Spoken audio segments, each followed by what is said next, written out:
सुधारे, बरनौ रघुबर बिमल जसु, जो दायक फल चारे। बुद्धिहीन तनु जानिके, सुमिरौ पवन कुमार। बल बुद्धि विद्या देहु मोहि, हरहु कलेस विकार। जय हनुमान ज्ञान गुण सागर, जय कपीस तिहु लोक उजागर। रामदूत अतुलित बल धामा, अंजनी पुत्र पवन सुत नामा। महावीर विक्रम बजरंगी, कुमति निवार सुमति के संगी। कंचन वरण विराज सुबेसा, कानन कुंडल कुंचित केसा। हाथ वज्र और ध्वजा विराजे, कांधे मूंज जनेऊ साजे। शंकर सुवन केसरी नंदन, तेज प्रताप महाजगवंदन। विद्यावान गुणी अति चातुर, राम काज करिबे को आतुर। प्रभु चरित्र सुनिबे को रसिया, राम लखन सीता मन बसिया। सूक्ष्म रूप धरि सियहि दिखावा, विकट रूप धरि लंक जरावा। भीम रूप धरि असुर संहारे, रामचंद्र के काज सवारे। लाय सजीवन लखन जियाए, श्री रघुवीर हरषि उर लाए। रघुपति कीन्ही बहुत बड़ाई, तुम मम प्रिय भरतहि सम भाई। सहस बदन तुमरो जस गावे, बस कहि श्रीपति कंठ लगावे। सनकादिक ब्रह्मादि मुनीसा, नारद सारद सहित अहीसा। यम कुबेर दिगपाल जहाते, कवि कोविद कहि सके कहाते। तुम उपकार सुग्रीवहि कीन्हा, राम मिलाय राजपद दीन्हा। तुम्हरो मंत्र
वरण मंगल मूर्ति रूप राम लखन सीता सहित हृदय बसहु सुरभूप सियावर रामचंद्र की जय। पवन सुत हनुमान की जय। उमापति महादेव की जय। बोलो भाई सब संतन की जय।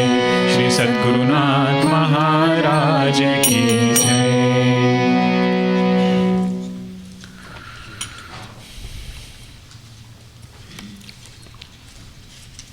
तुम्हारो मंत्र विभीषण माना लंकेश्वर भय सब जग जाना.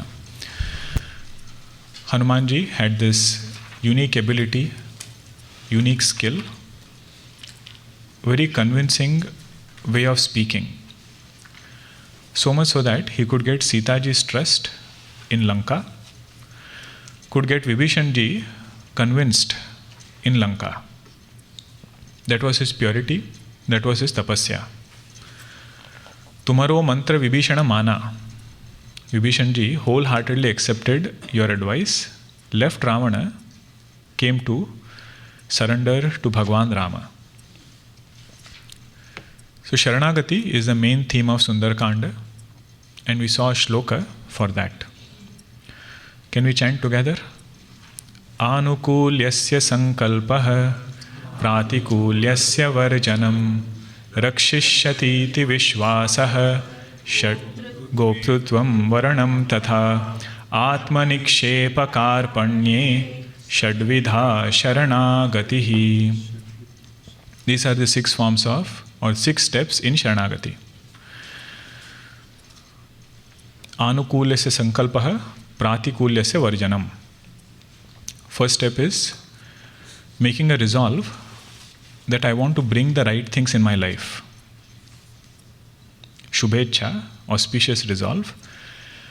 It could be a good discipline, good routine, increased sadhana, a particular value that we are working to bring in us. That sankalpa to bring that particular thing is called as anukulyasya sankalpa.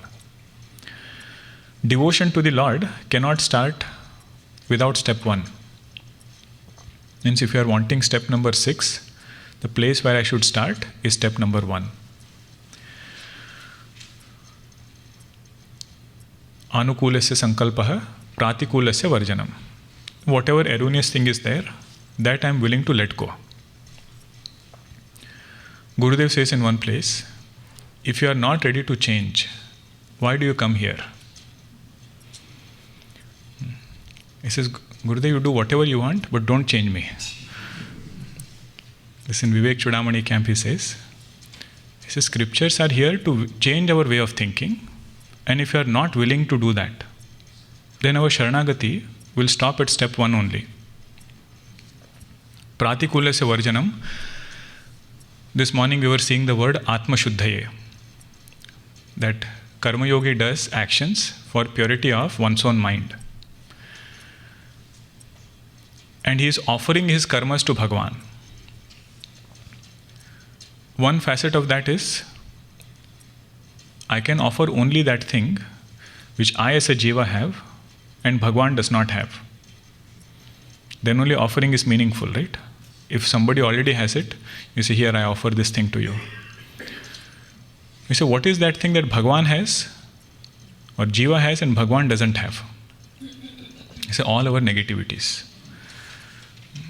Anger, jealousy, greed. Jiva has in plenty, Bhagavan doesn't have it. So in and through that karma, he is doing offering of that negative quality.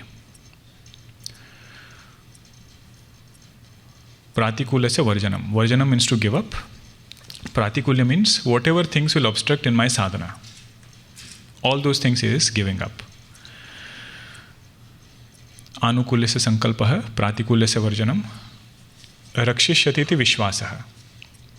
That Bhagavan is here to protect. That Vishwasa Vibhishanji gave to, our Hanumanji gave to Vibhishanji. That don't doubt that if you seek help, whether Bhagavan will help or not. He says he will help. Rakshishyati iti Vishwasah. Goptrutva varanam tatha. that he is the sole protector and my only support. Varanam means only choice, exclusive choice for Bhagavan. That is Varanam. Now we'll realize at every step there is a long journey. Sometimes we ask this question, Bhagavan, when will you come? When will I see you? Bhagavan asks, look inside deeply and see whether you really want me. Do you want me exclusively, or do you have 15 different things and also want me if possible? This in 12th chapter, Bhagavan tells Arjuna, Atha chittam samadhatum na shaknoshi mai sthiram. Then, abhyasa yogena tataha mamichhaptum dhananjaya. If your complaint is, Bhagavan, I am unable to put my mind in you, he says one part you do is keep practicing, abhyasa you do. But second facet is, look inside and see whether you really want me. If there is lack in the intensity of seeking, Bhagavan says increase that. Mamichhaptum. Look at this world and understand it is not something which you can seek as a goal of life. That sadhaka seeks Bhagavan. That is called as Varanam. Goptrutva Varanam tatha Atmanikshepaha. Atmanikshepa means fully surrendering, no other support. Kshepanam means to throw. Nikshepa means to throw near or to throw very well. Whom do you throw? Atmanikshepa. That mind of that sadhaka he has thrown at the feet of the Lord. And Karpanya. Karpanya means doesn't see any other solution. He says this is the only place where I will find something meaningful. That is the Sharanagati of Vibhishanji, which was brought about by the grace of Hanumanji. This is just a recap, what we had seen in the last session. 18th one is about imagination, creativity and imagination. See. Juga sahasrajo jana parabhanu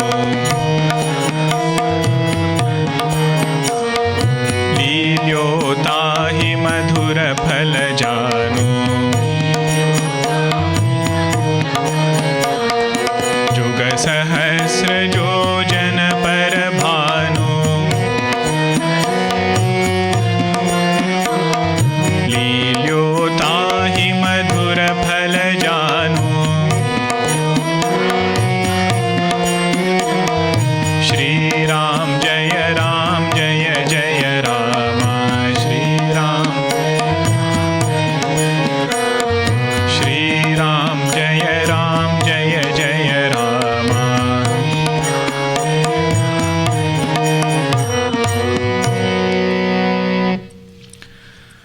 This is one Leela of Hanumanji, where when he was a child, Bala Rupa of Hanumanji, if you imagine, that itself becomes Dhyanam.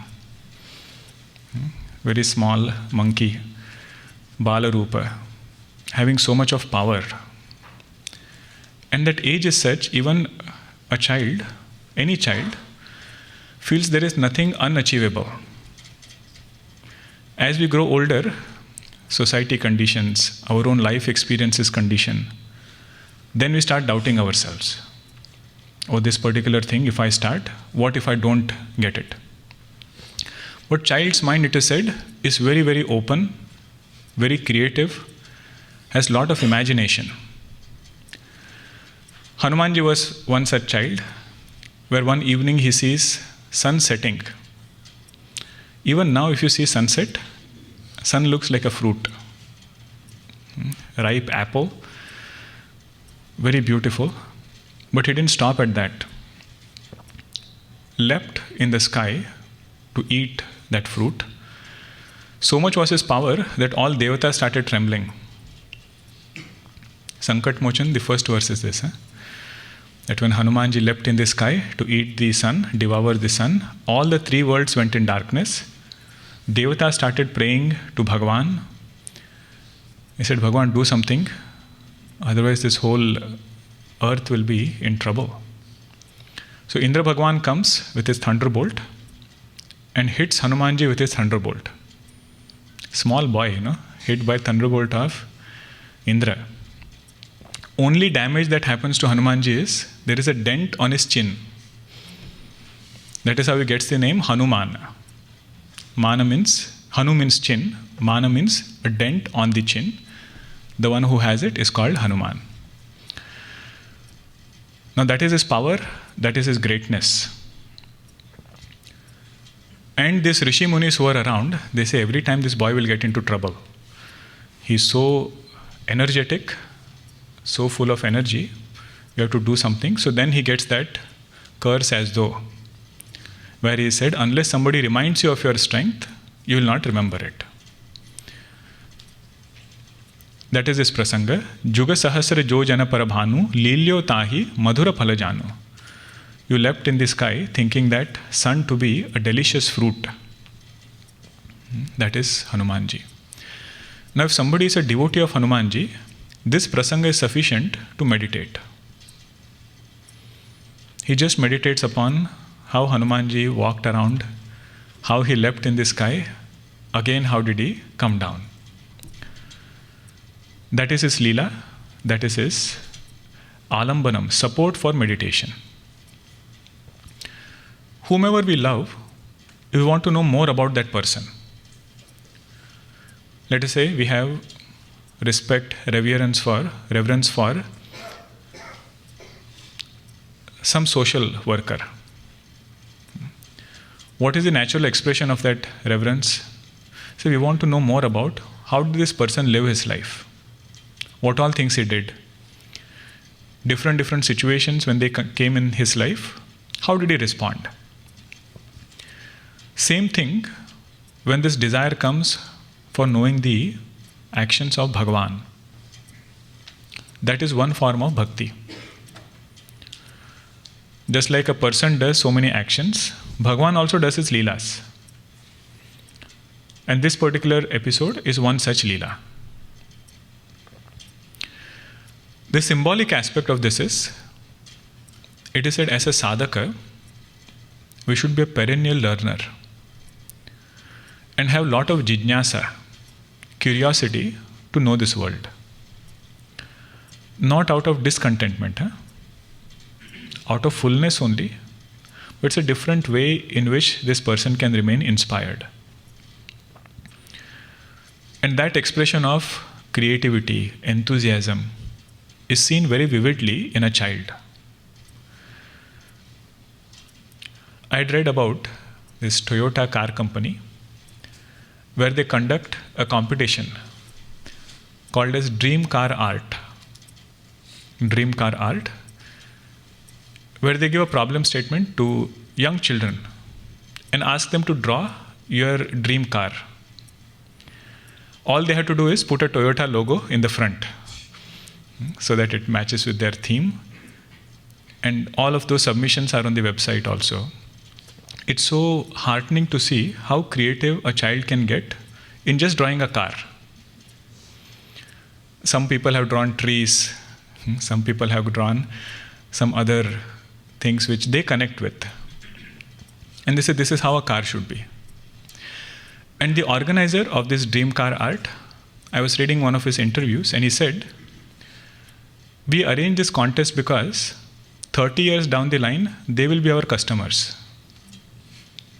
One who is a child today, he is going to buy a car from us 30 years down the line.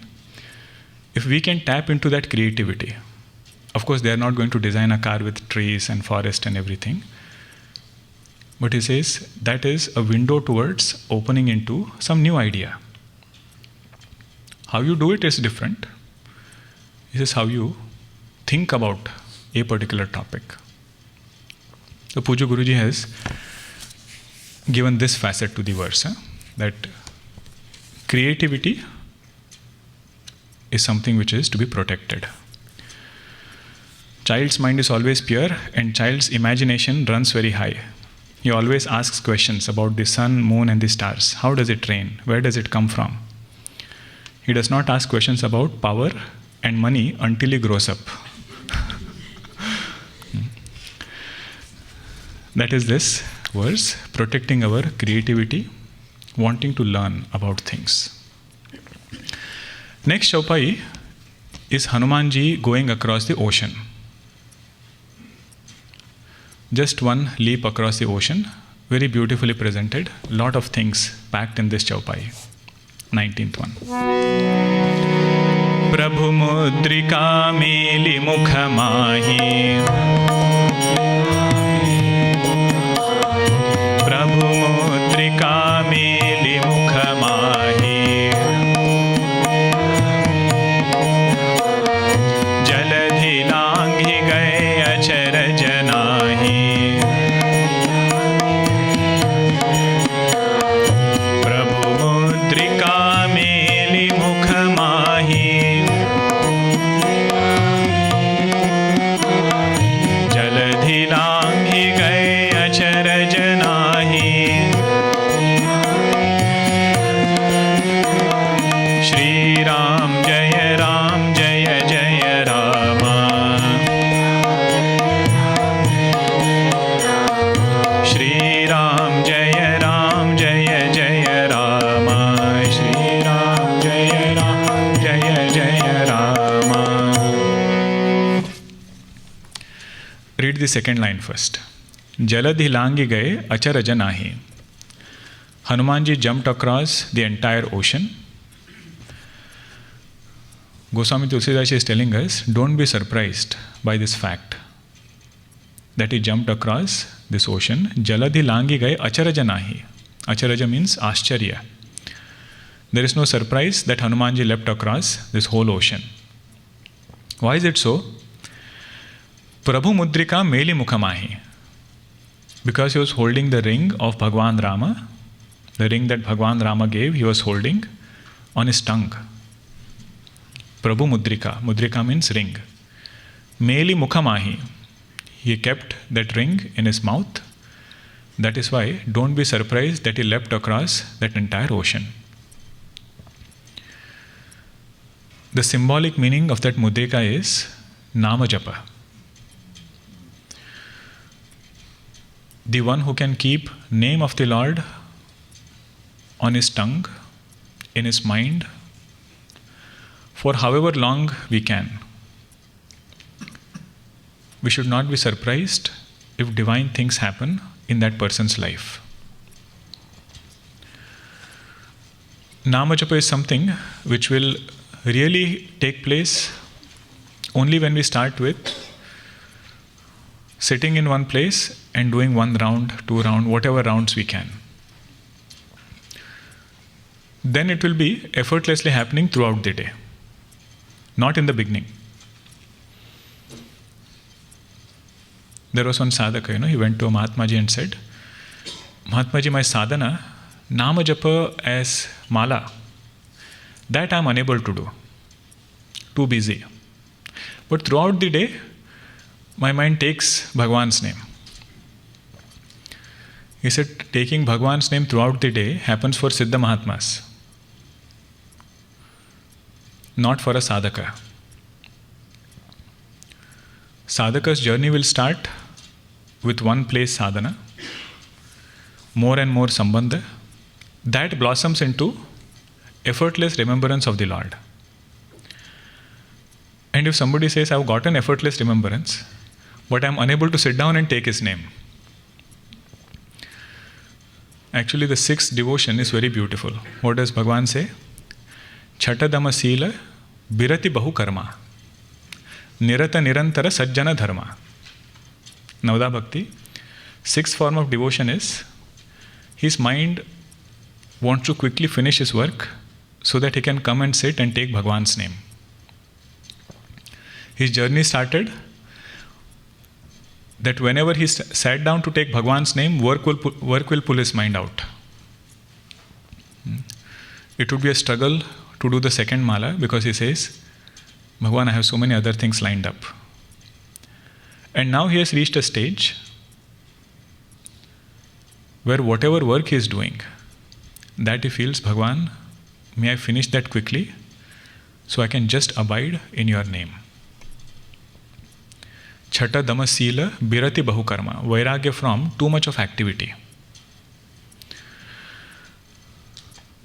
That is the Nama Japa part of it. Prabhu Mudrika Meli Mukamahi Jaladi Langi Gaye Achara Janahi. Now Goswamiji has written a composition called as Vinay Patrika. There he gives the symbolic meaning of this entire ocean leap episode. First he says, what is the ocean? Kunapa Abhimana Sagara Bhayankara Ghora. Body identification is that ocean. Thinking that I am this body and I am going to get joy by experiencing this world through this body. That is like this deep ocean which only Hanumanji, devotee of the Lord, can cross over. All other sadhanas we do, it can take us little bit further. All other monkeys say, right? I can jump 5 miles, I can jump 10 miles. Angadji says, I can go, but I cannot come back. Means no other sadhana other than devotion, followed by jnanam, it can remove this deha abhimana. It will protect this identity that I am this person. After that, it says you do whatever you want. I am deha, this identity is never questioned at all.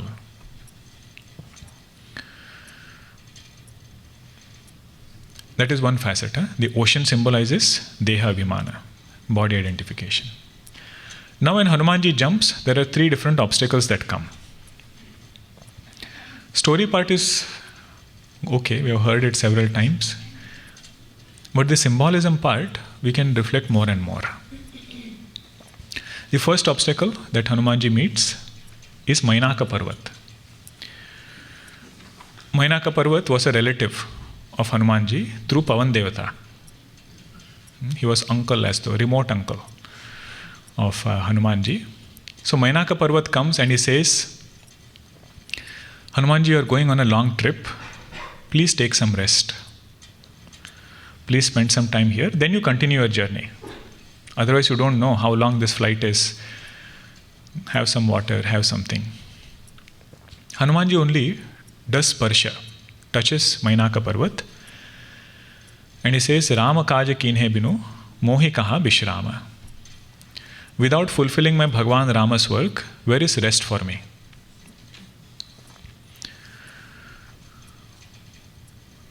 Gurudev has one quote, right? When I rest, I rust. Means our mind is so good in resting before we really need it. Other side is also true. Gurudev also has said, nobody will give you rest. You have to learn the art of taking it. That's how we say, right? Take some rest. He would make the play on words and say, you have to know how to take rest. But rest taken inappropriately at the wrong time becomes an obstacle, gives rise to tamas. I think we can see the symbolic meaning together along with this, or else we could have seen all the 3 obstacles, then come back again to symbolic meaning. Symbolic meaning of Mainaka is all the comforts that hold us back whenever we set out on something auspicious. The moment you say you want to step out of your comfort zone, do something different, so many things around us, so many people around us will hold it back. And it is said, whenever they do it, they are doing it out of love. They are doing it out of good heart. So we should not directly dismiss it or rudely turn it away. The expression towards that form of love is just do sparsha. And say, I have accepted it, but I will not allow this thing to distract me from my goal. Otherwise, the soft attachments are such, they are very powerful in holding us back from our goal.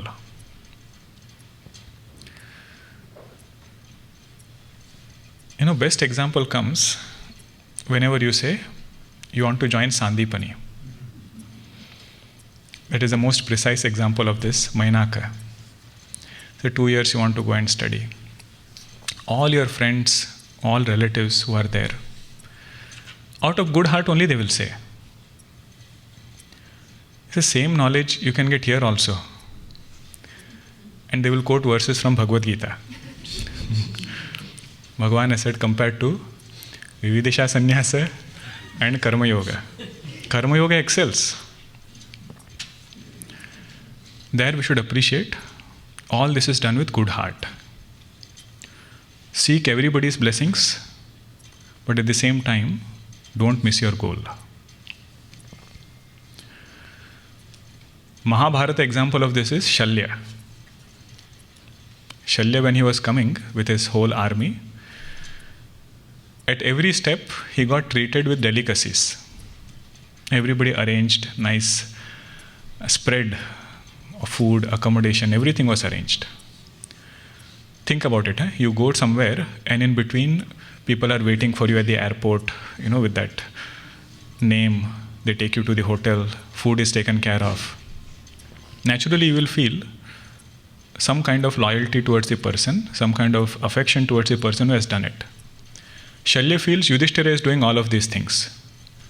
But final Atitya he accepts.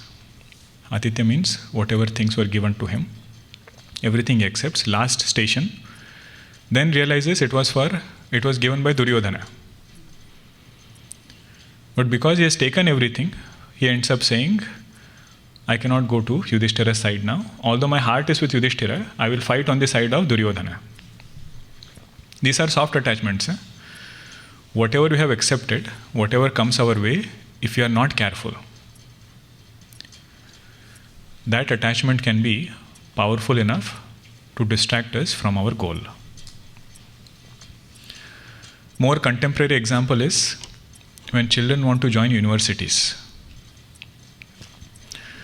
If it is out of town, far away, and parents are overly attached, what is the bhavana there?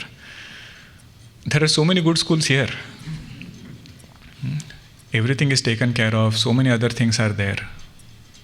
Stay here and learn. Every weekend you can come. We can come there every other weekend. Like this we'll live 4 years. Why are you going there? That is Mainaka Parvat. Soft attachment which should not hold us back from our goal. Then Hanumanji clears that, goes further, finds the second obstacle. Her name was Surasa. Surasa was the mother of all snakes. Means very heartless. Surasa example is given for that. And the adjective, mother of all snakes, is sometimes if she is hungry, she will eat her own eggs. That is the quality. And Surasa comes and tells, oh, today Devatas have sent great feast for me. Such a big monkey. Now remember, Hanumanji, when he was jumping, he was of the size of a mountain, not Masaka Samana. He says, such a great feast Devatas have sent, today is a very good day for me. And she threatens Hanumanji, says, I will eat you up. Hanumanji says, oh mother, I have come here to accomplish some work of my Bhagavan. He says, I am not afraid of death. I am not afraid of this physical body, but I have some job to accomplish, for which I need this physical body. When I finish that job, I myself will come and enter your mouth.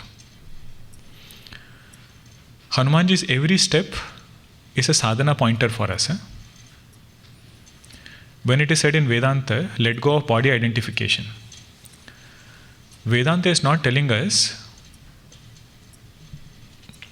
not to take care of this body or do whatever you want in terms of eating, exercising, so many other things which are related to body. Vedanta is not telling us be negligent about those things. Vedanta says use this body for the purpose for which you have gotten this human birth. In simple words, if we say, my job here is to do seva. Bhagavan has sent me here. Whatever things he has given me in life, I will serve as my seva towards him. In that pursuit, if majority of my attention goes on my physical body, in terms of health, that seva itself I cannot do. If somebody says, I want to do sadhana, sit erect 1 hour.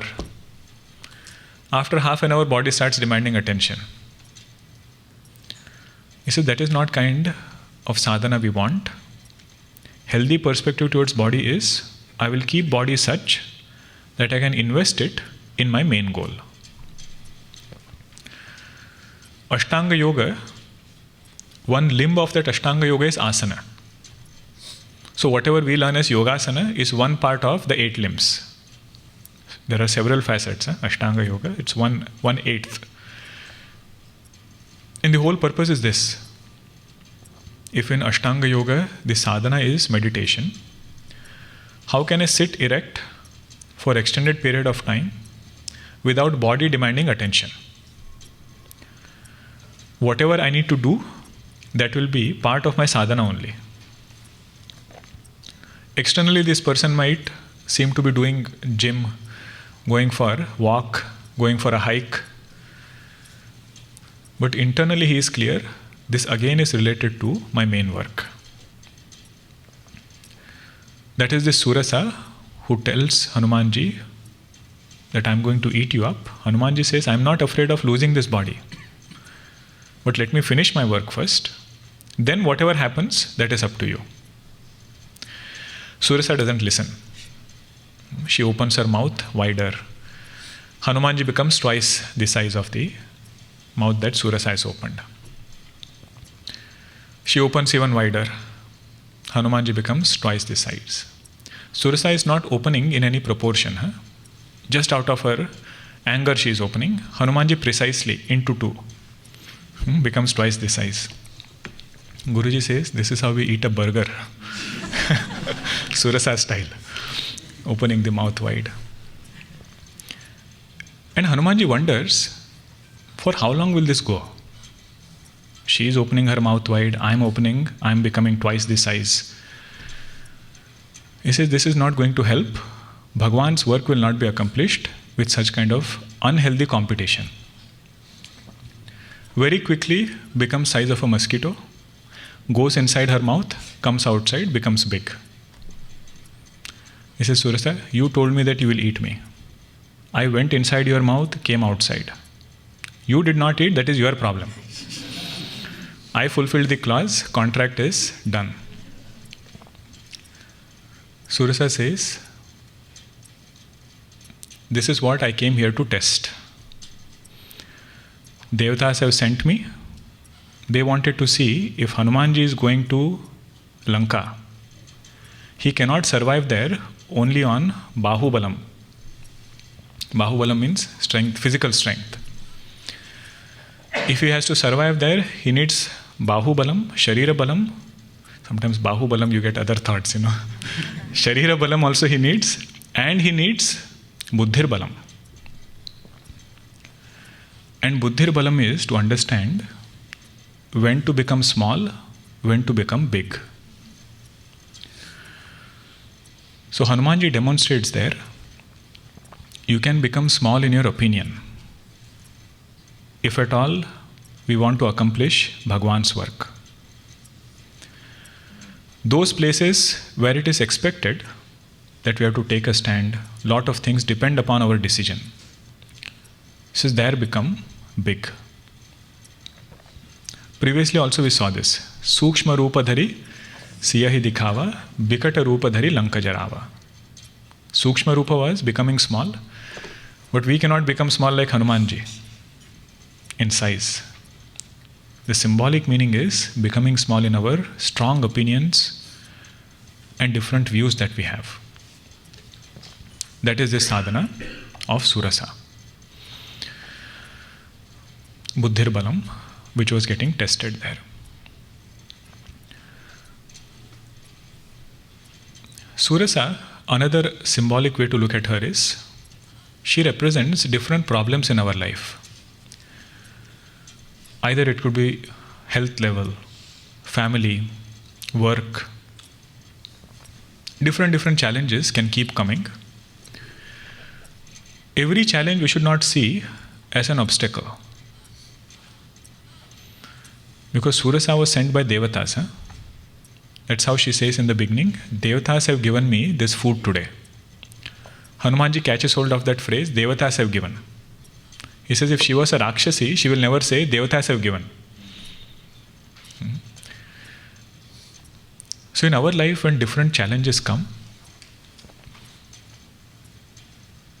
a sadhaka thinks that this thing has been sent to me by Bhagavan. What is expected from this? What Bhagavan wants me to do is become twice the size of that problem. And we know in our life, unless there are some situations we are put in, we ourselves don't know our potential. Actually, all of us are having that curse that Hanumanji had.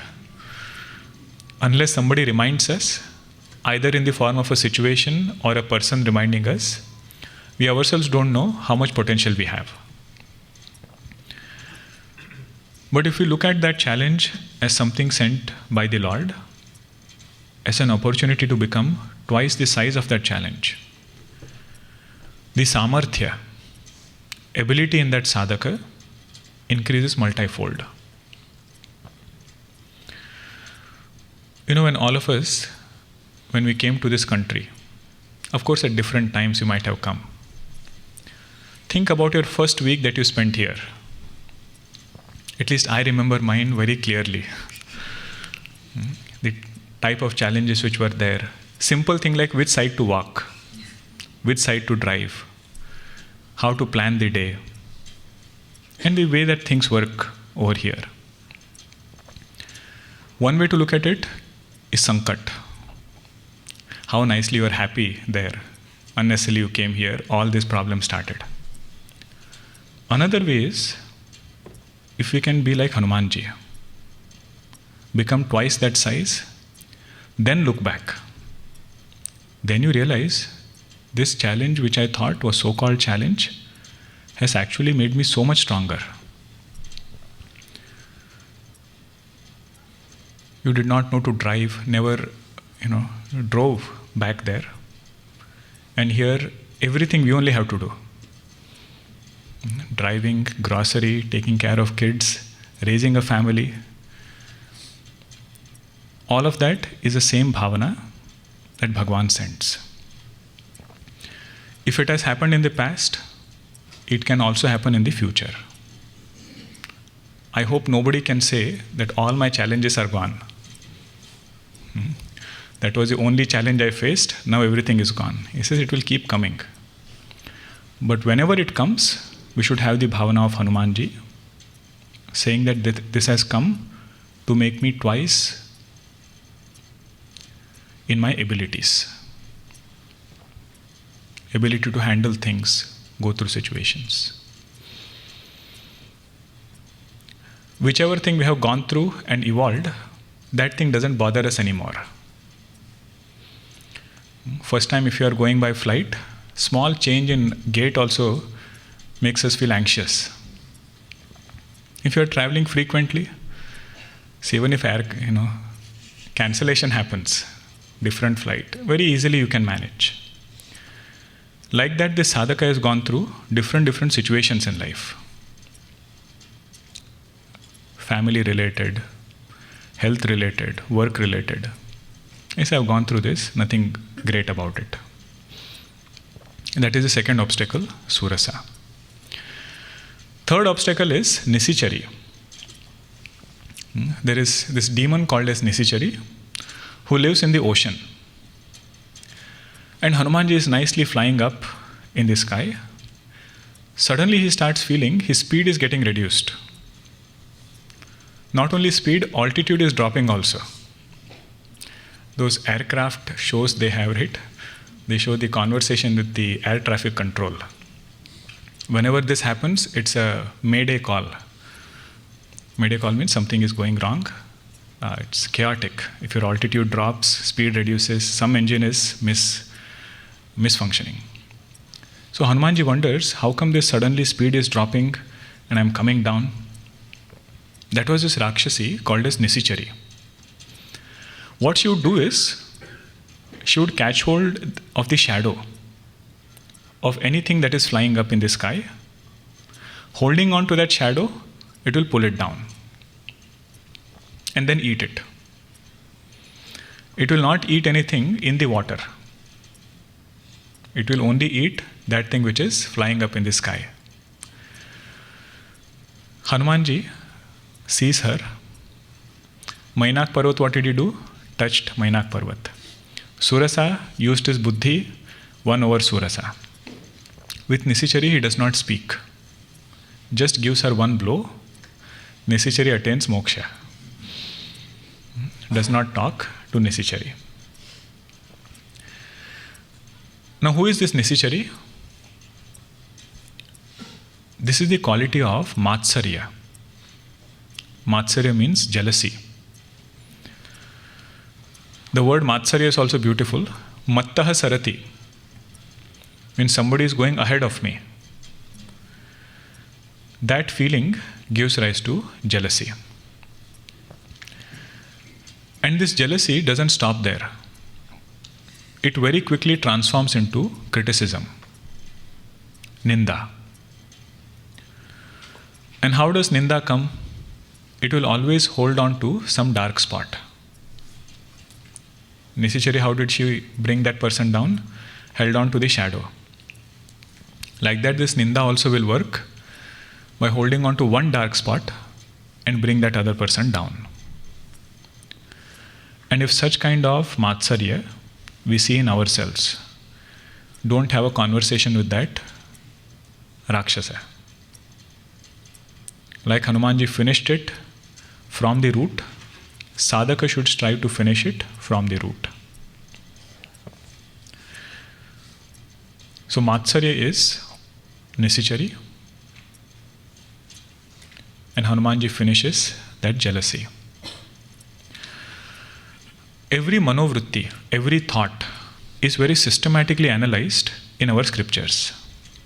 Even these other thoughts, not only compassion, kindness, even thoughts like jealousy are very thoroughly analyzed. And they say, where is the root of jealousy? This root of jealousy is erroneous understanding of I. The moment we feel I am this person and I value something in this world, there is only one thing there and only one person is going to get. So all others who are striving towards that same thing, towards them I will have jealousy. We will not have jealousy towards those things or those people who are striving for something else. Okay? If I value something and others also value it, and it is something of this world, then only one person is going to get. So everybody else, this person will have jealousy towards.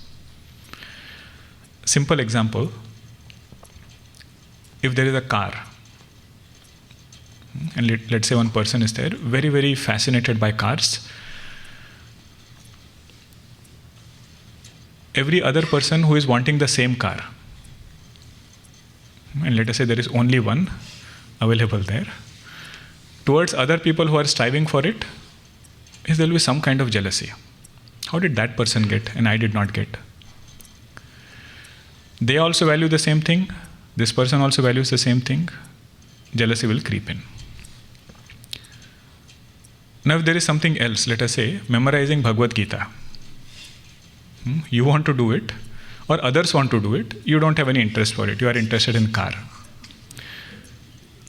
No matter who does what, we will not be jealous of that other person. And we will say, Oh, Bhagavad Gita, everybody should memorize. That is the purpose of sadhana. This is how we should be doing things. So that is this manobhavana, where we want something of this world and we have misunderstood ourselves to be this person. The moment we start seeing this world as Bhagavad-maya, Bhagavad-maya means my Ishtadevata whom I worship is appearing as each and every person. Whenever that happens sincerely, jealousy will drop. In whichever person we have mamatva, attachment or love, we never feel jealous there. Let us say there is a painter and 5 people are painting. Now it's possible that this painter is jealous of other painters who are there. But if his own son is one of this painter, he'll not be jealous of his son. In fact, he will try to help his son to be better than him. What made the difference for the other 3 people who are there and this 4th person who happens to be his son? Mamatva. Feeling that minus, that this person and me, there is no difference. Whether he does it better or I do it better, both is okay. Like that, the sadhaka feels, my Bhagavan alone is appearing as this whole creation. If he gets it, well and good. If I get it, that is also Hari Ichha. Vedanta standpoint, he says, I alone am that Atma. Either I accomplish to this conditioning or accomplish to some other conditioning. So what is the point in getting caught up with conditioning? Okay, I'll share something more lighter. Okay. Sometimes Hanuman Chalisa also enters Vedanta. I'd heard a very nice story of 2 singers, both great accomplished souls, both from Dharwad. One was our Bhimsam Joshiji, other is Basavaraj Rajguruji. Somebody asked Basavaraj Rajguruji, you see Bhimsam Joshiji, he sings so effortlessly. And you take so much care. You are so picky about the water that you drink. It should be warm water, Bisleri water. So many do's and don'ts you have before every concert. Look at Bhimsam Joshiji. He can eat oily food and directly sing right after that. Now see, 2 people in the same profession, lot of fertile ground for jealousy. Musician and doctor will never be jealous. Same group, same thing, jealousy can creep in. But look at the mindset of such great people. Basavaraj Rajguruji said, Bhimsam Joshiji's voice is gifted by God. And his voice, whatever he does, nothing will happen because God is taking care. We say that for some singers, right? This is God-given talent. He said, Bhimsam Joshiji is God-gifted.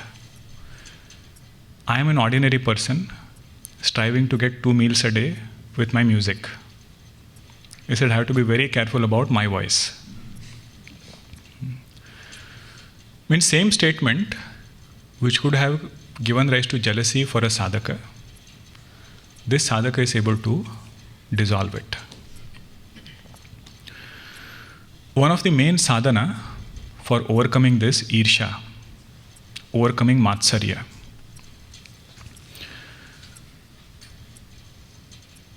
is to sign one more waiver. We sign so many waivers, right? Every point they ask us. Buying a home, buying a car, so many waivers they have to sign. One waiver we have to sign is non-competition waiver. Whichever place we are placed, at work it will be more because there is no Atmiya Sambandha there. Everybody is there. That's why that word comes, cutthroat competition. Means we are very nice to each other, but if needed, we can do that also. And there we will realize we might not have jealousy, but a sadhaka can become subject to jealousy of others. If Nisichari is there inside, that sadhaka can go and kill. But what will you do if Nisichari is attacking from outside? There you cannot go and finish Nisichari in somebody else. So there it is said, this sadhaka, if he doesn't have world as the goal, doesn't make others insecure by his presence, there is a greater chance that he'll be freed from Matsarya. That is the life of a sadhaka. He says, my goal is Bhagavan. This work that I'm doing is a means to attain that same Bhagavan. Why should I make that work as my goal?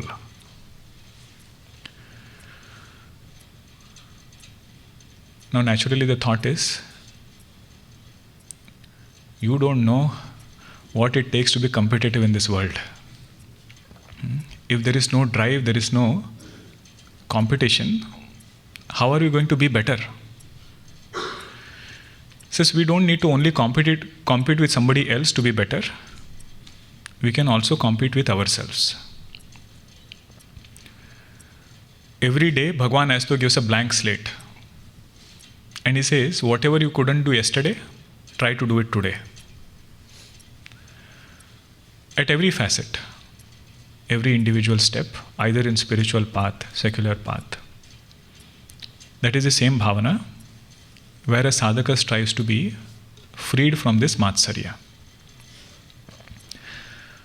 You all have heard that story of the osprey in Srimad Bhagavatam, Avaduta's 18 gurus. That bird is going with a piece of meat in its beak, and everybody is coming and hitting it. And it doesn't know, what did I do wrong? What did I do wrong that everybody is after me? Then she says, maybe I should let go of this piece of meat. And the moment it drops, all of them go away.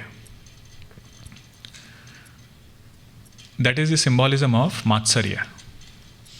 Moment we are possessively holding on to something of this world, everything else is after us.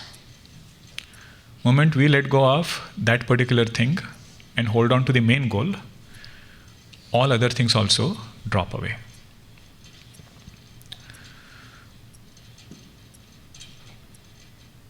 Shantim apnoti naishtikim. Tyaktva karma phala sangam shantim apnoti naishtikim. So whenever we let go of things in this way, immediate expression of that act is peace in the mind. Right at the moment of dropping only, this peace will come. Okay. What we have to drop will be different for different people, according to the stage of life, according to the thing which is bothering us. But how to drop? Hanumanji. Third obstacle is Nisichari, finished from the root. Okay. Every Chaupayi is beautiful. Next one will continue in the next session. Om Purnamada Purnamidam Purnat Purnamudachyate Purnasya Purnamadaya Purnameva Vashishyate. Om Shanti Shanti Shanti. Harihi Om Shri Gurubhyo Namaha. Harihi Om.